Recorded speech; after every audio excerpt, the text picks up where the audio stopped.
हाँ तो दोस्तों मैं आप लोग को बता दूं कि देखिए सुपरस्टार कहे जाने वाले खेसारी लाल यादव और सुपरस्टार गायिका यानी डांसर भी कहे जाते हैं, जो फिल्म में बहुत सारा काम किए हैं खेसारी लाल यादव के साथ, जो काम किए हैं काजल रघवानी। एक बहुत ही बवाल गाना में रोल किए हैं काजल रघवानी की हमको डिफेंडर वाला नहीं चाहिए, हमको स्प्लेंडर वाला चाहिए। वो खास तौर पर खेसारी लाल यादव के लिए ही रोल किए हैं उस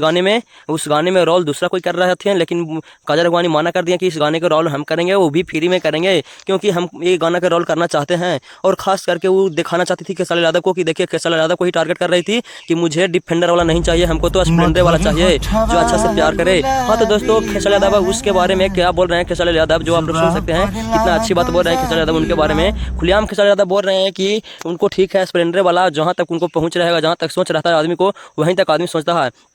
हाँ तो मैं बता दूं कि बात सही बोल रहे थे खेसारी यादव, जो देखिए खुलेआम ऐसे जैसे टारगेट करके वो गाना पे गाए हैं डिफेंडर बोल के। जब से खेसारी यादव का गाना आया है